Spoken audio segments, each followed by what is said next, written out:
Good things are worth the wait. Thank you for waiting patiently for the second half of this interview with Dr. Mark Goulston. Your wait is over. We're back to it right now.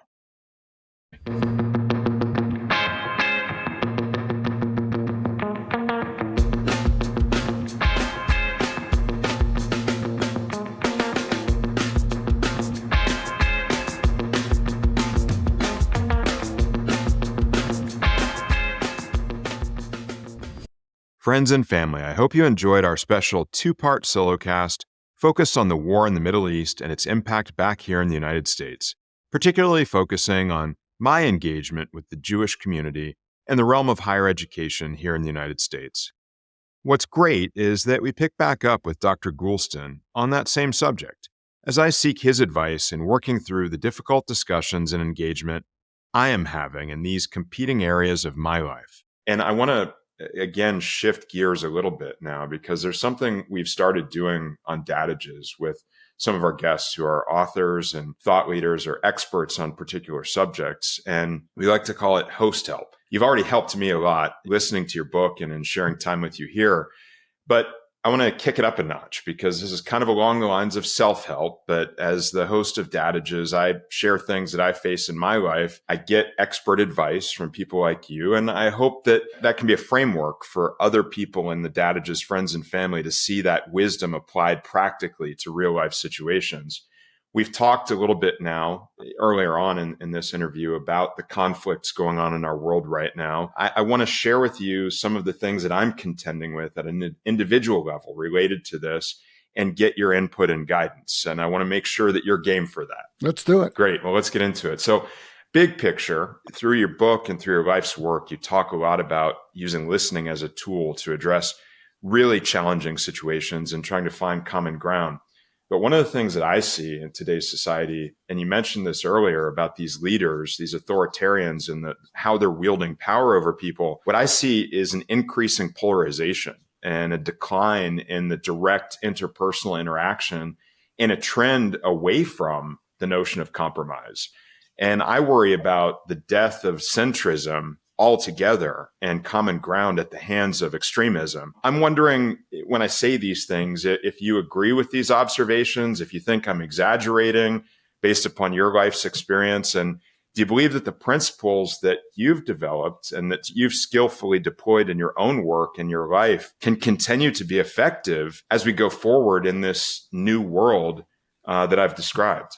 I'm an optimist by nature, but I'm seeing increasing polarization. I'm seeing increasing divisiveness. And I think part of it is that anger and violence is addictive for a couple reasons. Anger, angry words is a way of venting, getting something off your chest. And it's addictive. And when you have people who fuel it, you're going to get addicted to them because they give you more to get off your chest. And then when it escalates, using some of the formula we talked about early, escalate to violence. I think what happens is it gives you an outlet for things that normally you suppressed, acted out on by drinking, eating, maybe domestic violence. And you're taking it to the streets. And then I think also what happens is there's a kind of oxytocin bonding to the herd. Well, there's a combination of the excitement of the adrenaline rush. Oh, this is so powerful, but you're also part of a community. So it's not the same oxytocin of intimacy that we're talking about, but there is a bonding. In fact, one of the ways ISIS would recruit Americans is they would drill down into these Americans who felt isolated, not connected to anyone, loners. Prey on the isolation to bring them into their own herd.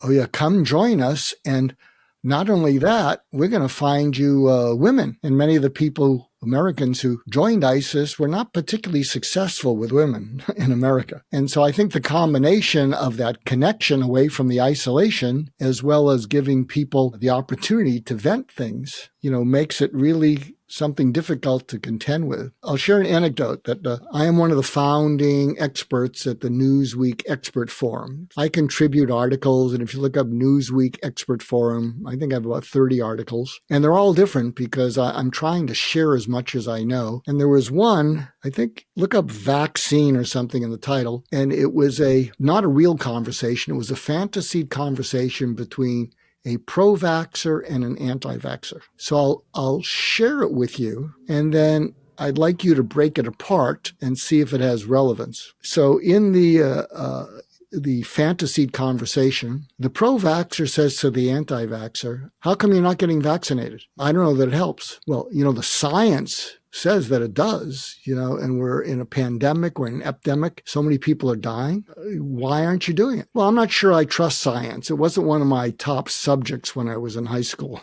And then what happens is the pro-vaxxer says, yeah, but what's really going on? And then the conversation goes deeper. And the anti-vaxxer says, people like you have always treated me like I'm just some dumb redneck. People like you have been talking down to me all my life. And I'm not a moron. I'm not an idiot. But people like you have been so arrogant, if you want to know what's really going on. And so the pro-vaxxer says, you're 100% right. I've been talking down to people like you all my life. And one of the reasons I'm lecturing you is because I'm scared. I'm scared that if people don't get vaccinated, it's going to spread.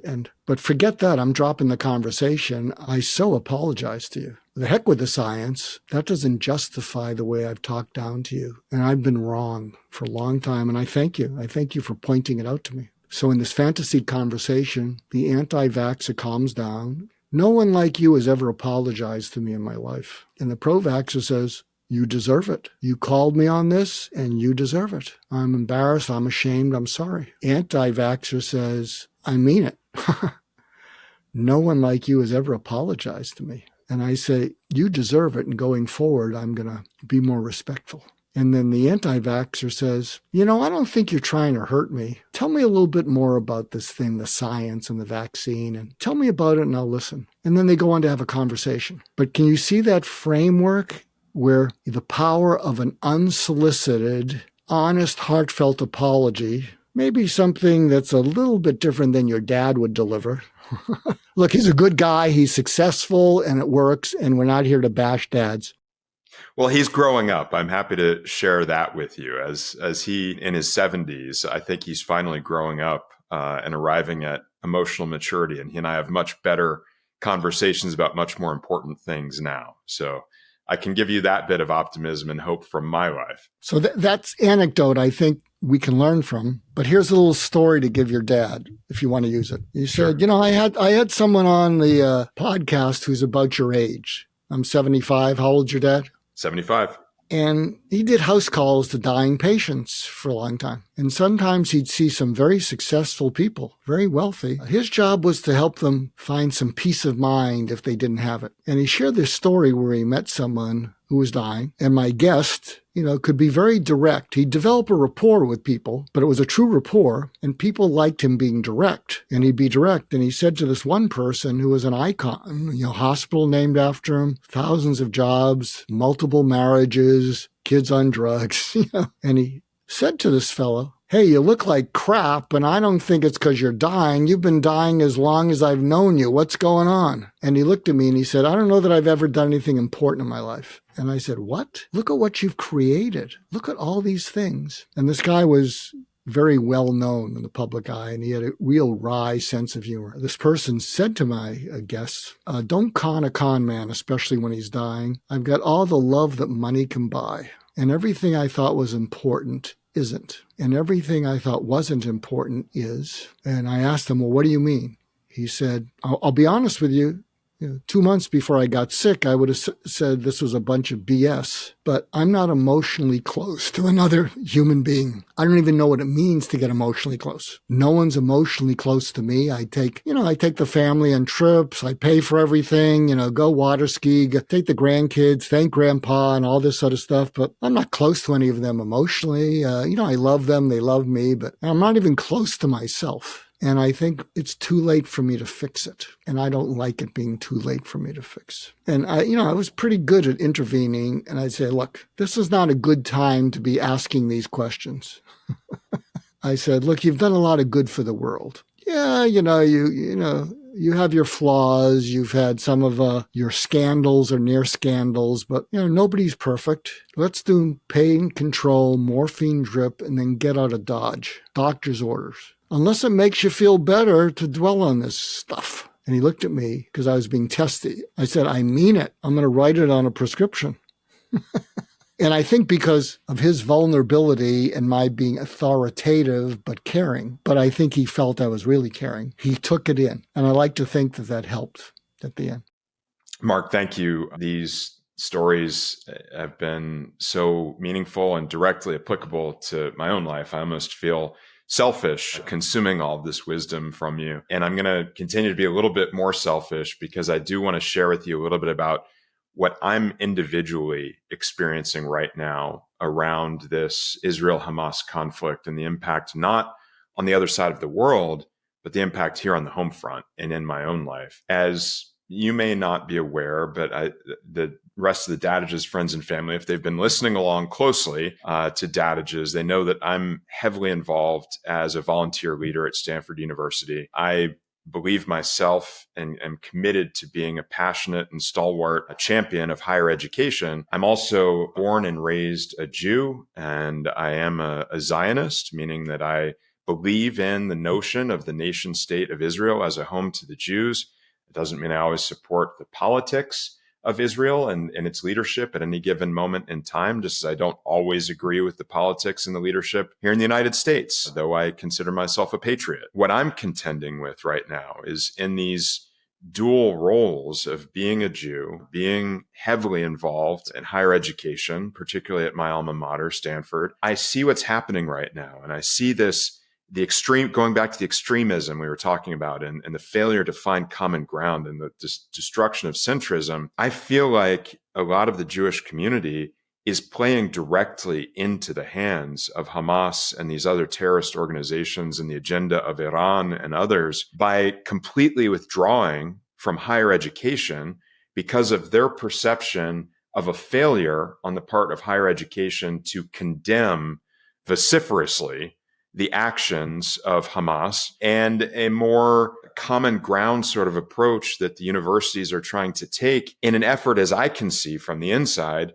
to preserve the fundamental essence of free speech and discourse and open study in an academic setting. But as a Jew, when I talk to my closest Jewish friends, they're so overcome with these powerful negative emotions, sadness, rage, loss. Many of them lost friends and family in the Hamas terrorist attacks, and they all, to an individual, know someone on the front lines getting ready to go into battle. And just as a side note, for the benefit of our audience, we're recording this episode on October 27th. My producer, Youssef, said it was important we state that so that if anything we say has been changed by events that have occurred, that people have it in context. But what I come back to is what I'm confronting. My friends that are using words like evil, terror, anti-Semitism, and calling upon institutions of the United States to showcase a moral compass. All of this is just, as I said, tearing at the fabric, as I see it, of these institutions that mean so much in the United States. And I'm wondering what advice or perspective you can offer to me in having these difficult discussions to see about how we can depolarize things and bring things down a notch and try to address these difficult topics before it really tears us apart.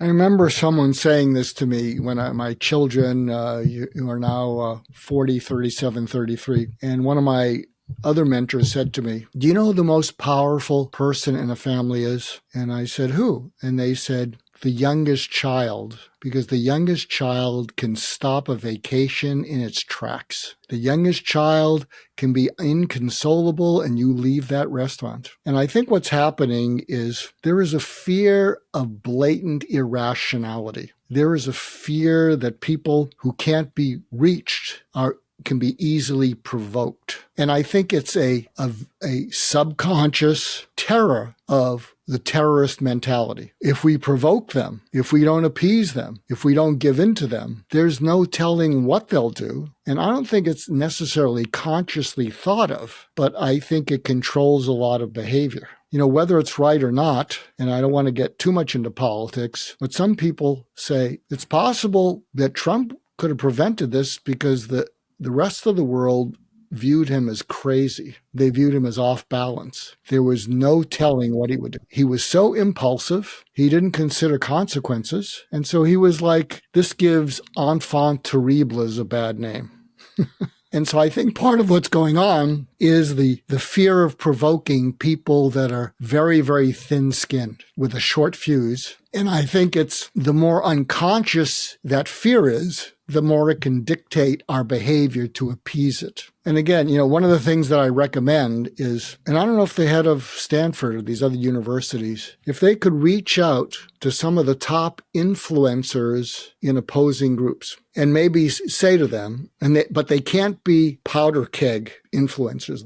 They have to have enough stature in those groups. And you reach out to them and say, we want to do a town hall meeting, and you're highly influential in your group. If one of the groups says, oh, we want war, we love war, it was very calculated to cut off babies' heads because we knew it was so horrific that the response would be so destructive to Gaza, that would grab the entire world's attention, and they would soon forget the decapitated babies' heads or the raped grandmothers. So I think this was highly calculated. But if I was the leader of one of these elite colleges, I would have a town hall. I'd try and find a master facilitator, or the president, could lead it, and maybe they could learn to facilitate because they're pretty powerful. I often recommend the advice from Oprah Winfrey and Bruce Perry's book called What Happened to You? And it's the basis of trauma-informed therapy. And the belief is that no matter how you act now, people really weren't born to kill. Yeah, we were born to have temper tantrums when we weren't being fed or, whatever. It's rare that people are born to kill. And if what could be facilitated is what happened to you caused you to hold on to your point of view so strongly. And again, you have a deep listener who doesn't cut it into a transactional thing. You want to do surgical empathy. And you might say to the Hamas side, what was your first experience of the world, of you perceiving the world as unjust? What did you hear from your parents? What did they say? What did you think? But you keep pulling it out of them. And then what? Was there ever a time where you felt you might look at things differently, but you didn't want to go against your parents, especially if you had a parent who was so passionate about their point of view that if you differed with them, they beat you up or kick you out of the house? And if that was, more the Hamas side, pro-Hamas, and then with the Israeli side is what happened to you that you're so overprotective, and they might say, hey, I'm in my 20s, and as long as I've lived here, we've had an iron dome. Those aren't people wanting to do right by us. We've coped with being subject to terrifying things, and we've learned to be strong because to the average person in most places, especially America, terror paralyzes you. But we didn't have the luxury of being paralyzed.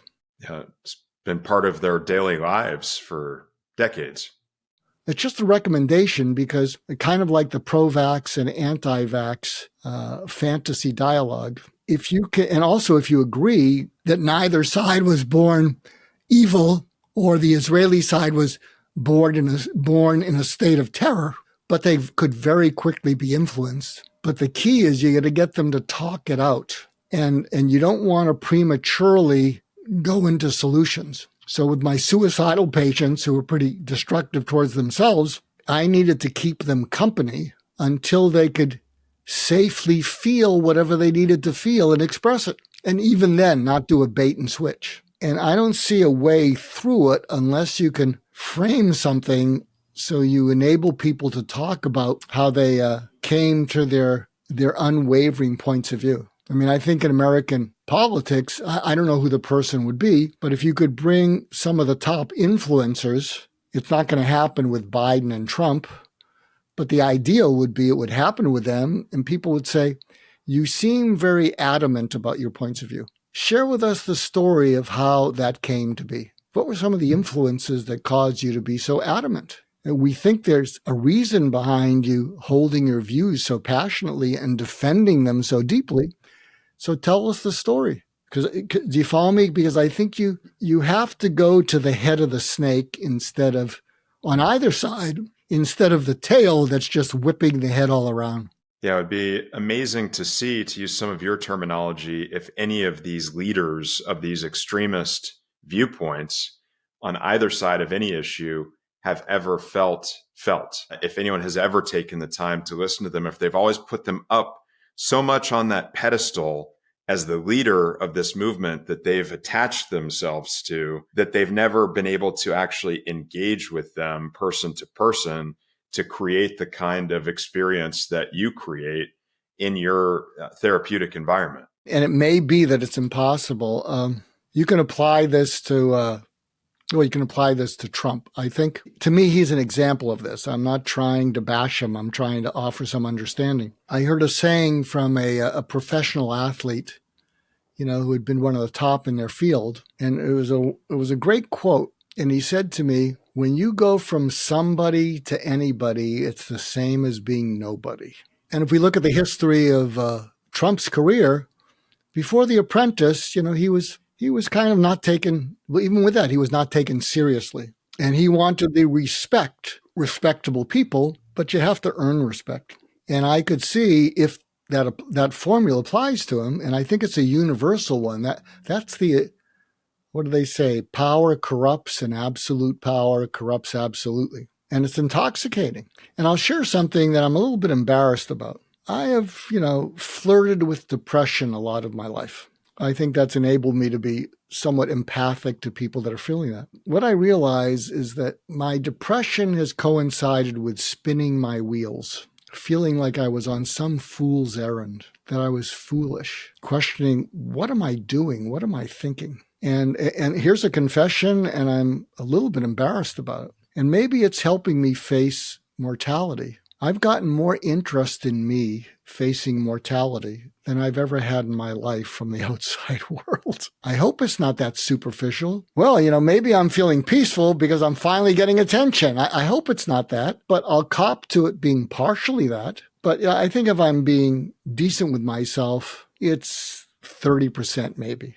The other 70% is I'm just at peace. Can I share sort of an insight I recently had that's on I'm dying to tell you? The title of this, and you can go there and find it, and the title of this, so I give titles, and it was Dust to Dust, Ashes to Ashes, Whole, W-H-O-L-E, to Whole. And I had this crazy idea that all of us felt whole in our mother's womb. We didn't cry in the womb because our wish was her command. We had a natural remote control. Oh, I'm hungry? Oh, look what's coming down the pike. Oh, I'm cold? Oh, that's kind of cozy. And I think one of the reasons we cry so loudly is we go from omnipotent to completely powerless to communicate to the world, to tune into us completely. And what a lot of successful people do is they pivot to achievement and they get a pat on the head. That's my little boy. That's my little girl. Oh, this feels great for 50 years until a purely transactional life starts to feel empty. Balance that against divorces, your teenagers acting out, people who get to really know you, not respecting you or trusting you, but you can still be successful. What I talked about is, and one of my other videos, is the power of true vulnerability, because I've always had trouble letting anyone care about me. I'm the caretaker. I'm the doctor. I'm the therapist. I care about you. No, don't care about me. And whenever I talk to people, I'm here for you, or I'd see clients, or people would reach out, how you doing? I'd say, I'm fine. And I'd say, tell me about you. I mean, even at the beginning of this, I said, Chad, how do we make this successful for your community? How do we make this a good use of your time? I know you don't want to waste their time. And so I'll just share this because it's been profound, is probably 4 or 5 months ago. And my prognosis is kind of shifting. It doesn't seem like I'm going to die imminently, but it fluctuates. And so one of these people said, how you doing, Mark? And instead of saying, I'm fine, what's up with you? I said, well, I've got some issues. And he said, Really? He said, like what? And he's multitasking and whatever. And then I don't know what became of me. And I looked at him on the Zoom call and I said, I might be dying. And then I got emotional. And then I got embarrassed. I got deeply embarrassed. And I apologized profusely. And I said, I'm so sorry. Oh, I'm so sorry. Let me take it back. I'm sorry. Let's focus on you. And it's been weird, Chad, because 201, they've said, do not apologize. And here's some of the insight people have been giving me. And this goes back to whole, because there I am totally vulnerable. I'm raw. I'm not going to do a bait and switch. I'm not selling anything. I'm letting the caring in. And here's some of the feedback I've gotten. And I think it's worth thinking about. One person said, this is a gift, Mark. The way you are is a gift. I said, I don't get it. And they said, this is the most emotionally intimate conversation I've ever had in my life. And you might think, oh, no. It's true. A lot of people, I never had a conversation like this with my dad. And then another person said to me, and these were all men, because, women, even though there can be a little bit on the alpha side, they know how to connect to their kids and they connect to their ill parents. I mean, they still have the connect gene. And then another man said, I'm envious of you. He said, no, I'm not envious of your illness. You can have it. He said, the way you're being, the way you feel so safe with me to be the way you are, the way you are trusting me so completely to be the way you are. I don't see you as emotional. I see you as free. And I've never felt any of that. And then what's happening, and if I was a betting person, you're going to say, count me in. You could say, forget about it. I have my own 700 club. It's called the 24/7 Club. And people are saying 24/7. Well, what does that mean? You can call me 24/7, Mark. I'm not going to call any of them. And some of these people are very successful and very transactional. And if I came up with some cockamamie business idea, they would ghost me. They'd smile politely. Yeah, that's interesting. We're doing a lot of things. But they're offering up. I didn't ask them. They said 24/7. And I've been trying to figure out why 24/7. And my latest thought about it, it's not because I could be dying. It's not because, I'm just being vulnerable.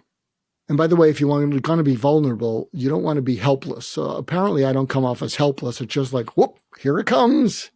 No, you have way too much wisdom to be helpless. Yeah. So it's not helpless like, oh, what am I going to do? It's just, here it comes. Yeah. Sorry. So I've stopped apologizing already. But I think the 24/7 is because for many of these people, it's maybe the most real conversation they've had in a long time. And they want more of the real conversation and these are good people. And I'm not saying to be successful in business, means you're a bad person, but this is just so real. And I think the 24/7 is not something they necessarily want to give me. It's something they want to receive from me. Yeah. They want what you've got to give anytime you're available to give it. Yeah. And so the whole to whole is, well, that's pretty interesting. I'm vulnerable. There I am, vulnerable, and what will be, will be. And they're saying 24/7, that's like a mom's womb. Yeah. I'm whole again, and I'm home again. I'm going to add my own 2 cents. I think it may go even further than that. This idea of you being available to people 24/7 during this period, I see it as the completion of a giant cycle that has been your life and kind of a moment of destiny. I know that's using big language and a bit of hyperbole, but I think it's appropriate hyperbole. You have spent so much of your life focused on listening intently. And you've listened to some of the most wise, some of the most damaged, some of the most interesting, some of the most common people in the world. And you've brought in and internalized so much wisdom and applied to it your own framework, your intellect, your empathy to process all of that in a way that no other human being has ever taken so much in and done so much work with what they've pulled in, that I hope you relish and enjoy the attention that you're getting during this time because you deserve it. But I hope you also recognize that by taking a moment to stop listening quite so much and open up and start sharing, that is completing your destiny and your reason for being a part of this world. Can I give you an observation and a tip? Yeah.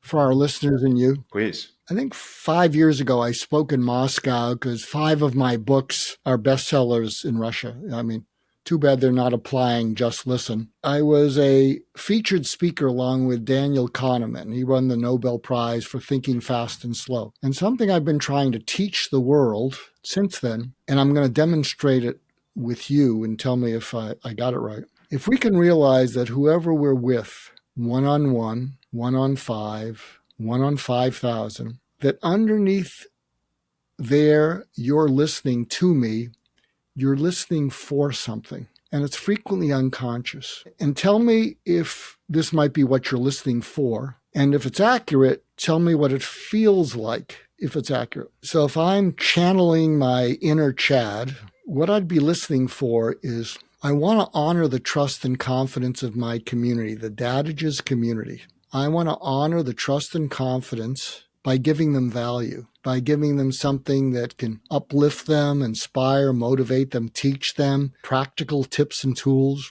I'm also listening for people that I might need to protect the community from, who, even though they're best-selling authors, they're real stiffs.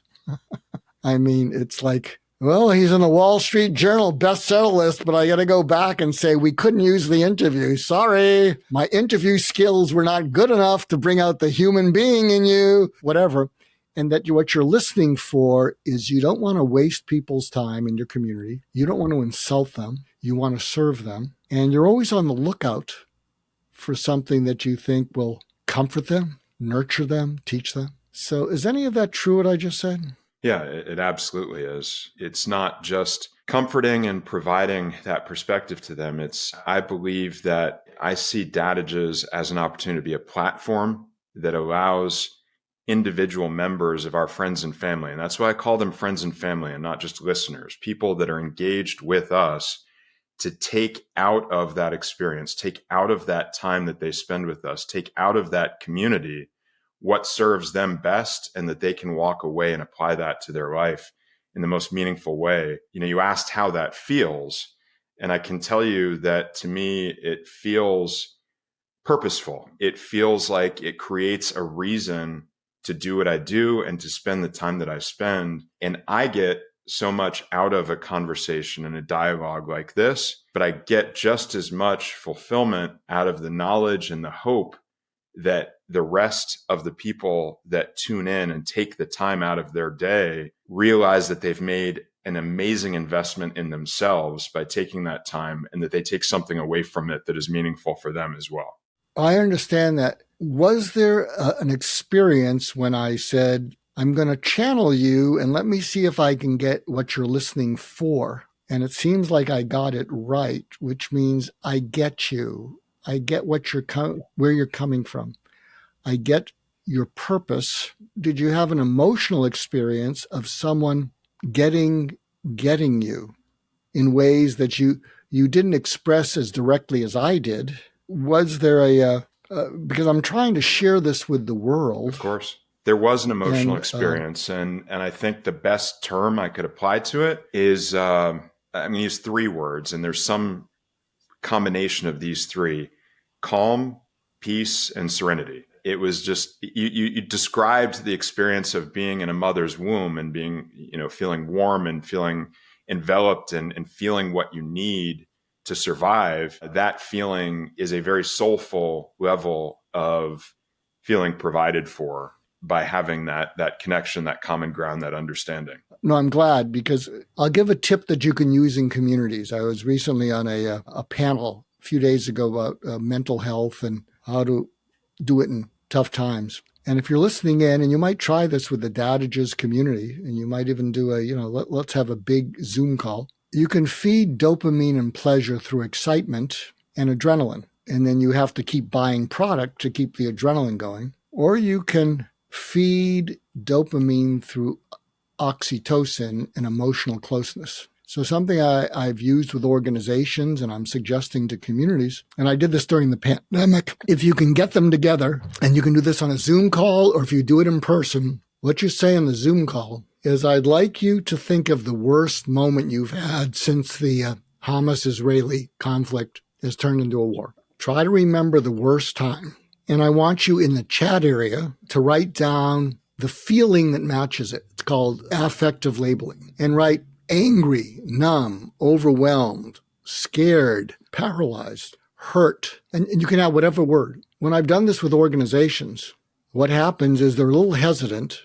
And if you're doing it on a Zoom, I did it for one company that's in, where is it? It's in Shanghai, Miami, and London. A few words came in, and then the chat area flooded, and people were writing down these different feelings. And on the Zoom call, people started crying with relief. It was bathing everyone in oxytocin. Oh, I'm not alone. I'm feeling it. I'm expressing it. I'm not alone. And we asked the organization, how many of you felt better because of that? 80% felt better. Nobody felt worse. 20% felt no change. And you can do this in person by saying, here, we're going to pass out Post-it notes or index card. Think of the worst time, write the word on the Post-it note, and you put them all in the center. And then you have people one by one going into the center and picking at random one of the cards. And what happens is people feel emotionally connected. I did it with one company, and someone said to the CEO, that was the best single exercise we've ever done for our culture. In fact, it's the best exercise I've ever been through. And then someone, went to the CEO and started crying and said, it's the first time I felt like I belonged anywhere. That's really powerful. So can you picture that? It's because oxytocin counterbalances cortisol. So if you lower cortisol, you lower stress, you take the amygdala hijack out of it, and you put it back in the holster. Of course. Blood flow goes back up into your prefrontal cortex, and you can start to think of options. Yeah. Get back to doing the business. I want to, as we wrap up here today, I want to come from this corporate world and some of the global things we've been talking about and all of this. I want to bring it back down to the level of family. And I have to imagine that your current focus through I'm Dying to Tell You and memorializing these bits of wisdom and important insights that you have to share with the world also must, to you at some level, represent a gift or a family legacy that you're leaving for your children and for your grandchildren and for generations to come as well. Am I right about that? Yeah, I hope so. Look, I lucked out with my wife and my 3 grown children who live locally, my 4 grandchildren, but nobody in my family listens to me. That's called being a dad. I know. And it's like zero. And I'll share an intimate thing because part of what we're also talking about to our listeners, look up the term abreaction. Abreaction. And abreaction is when you reach into repressed, unconscious feelings that you push away to function through a crisis, but they're in there. And when the danger and the adrenaline insulation that allows you to survive being a first responder or in the military, when the danger goes away, the adrenaline insulation against danger goes away, and what you've repressed wants to break through. And the key is, and people are afraid to let it break through because people are worrying, I don't know why it didn't take me down the first time. If I allow it to break through, it's going to eviscerate me. And I had a very intimate interaction with my son, and I said, I've been thinking of dying sooner than later because the thought of what I'm going to put this family through, I can't stand it. I just can't stand it. I mean, that's really part of my core DNA. And not being a burden is like, phew, right there. And he's usually kind of not that emotive. And he looked at me and he said, I don't want you to die. And I guess I intellectually knew my family cared about me. Yeah. But I've never felt that expression like that. And I started to cry with, whoa, maybe I better live a little bit longer. Yeah. And I share that with you and your listeners, and that conversation will be one of the top 3 conversations he'll ever have in his life. And he can't remember number 1 or number 2. Well, I hope he has many more, because part of what I'm trying to push out into the world is when you can be truly openly vulnerable, but not too much on the woe is me side. Like I said, I don't know if you want to be part of the 24/7 club, Chad. If you want, I'm happy to let you join, but I'm doing pretty well with it.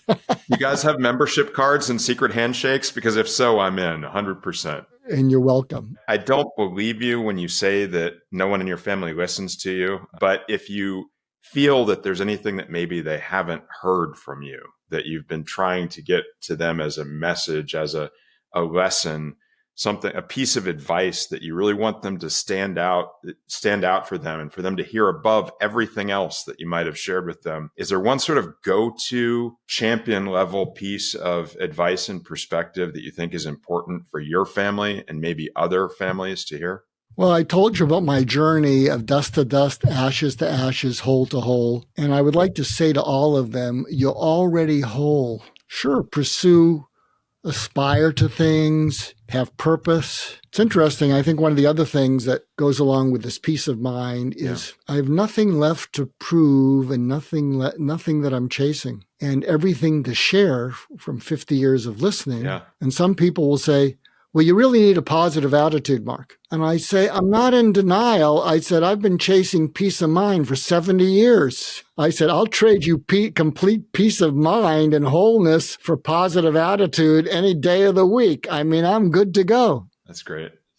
And Mark, we've talked here today, and you talk a lot in Just Listen about how important it is to people around us to feel felt, not just understood. And, my sincere hope today is, though I'm a novice compared to you and being able to provide an environment for that, I hope that I and the rest of the Dadages friends and family that are listening here have helped you to feel not only understood, but felt and very much valued in this experience. Yeah, absolutely. I want to leave all of you with one exercise because I just have too many.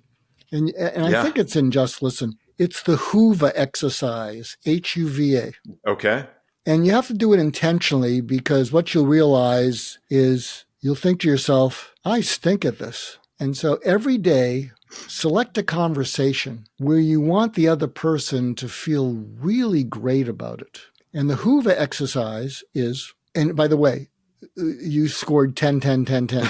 So your intention in the conversation, have the conversation, and on a scale of 1 to 10, how much do they feel heard out versus interrupted, competed with, not allowed to speak? You've done an amazing job of hearing me out. How much do they feel understood by you? And one of the ways they'll feel understood by you is you ask them to say more about something. Now, that's really interesting, Chad. Say a little bit more about what you're trying to do with the community. Yeah. V is, how much do they feel valued? It's really remarkable, your commitment to Dadages. Your dad might say, I don't get it. It's not a moneymaker. Okay, Dad, you're off the hook, until I do a house call on you. No, as I said, he's growing up and he gets it, and he values it and appreciates it. And then the final thing is, how much did they feel that you added value to what they said? And so what you do is, pick one conversation. And again, it doesn't come naturally, but I would give you very high grades. I felt heard out. I felt understood. I felt valued. And I felt that you added value. Well, thank you for that report card, Doctor. It means a lot to me to receive that kind of high praise from someone like you, who is such a master at listening and such a master at managing important and challenging discussions. And now you have one additional opportunity to be heard here on Dadages. I know we've covered some really heavy topics throughout our discussion, but I want to end on a high note, a positive note, and rely upon some humor. And I'll call upon the words of an author and gelotologist, which is another word I had to look up, Alan Klein, who wrote The Healing Power of Humor. As I said, I didn't know this previously, but gelotology is the study of laughter and its effects on the body from a psychological and physiological perspective. And Klein said, humor can be one of our best survival tools. So what I want to do is boost your survival power today by giving you the chance to share a dad joke with us and carry on our legacy here at Dadages of the bad dad joke.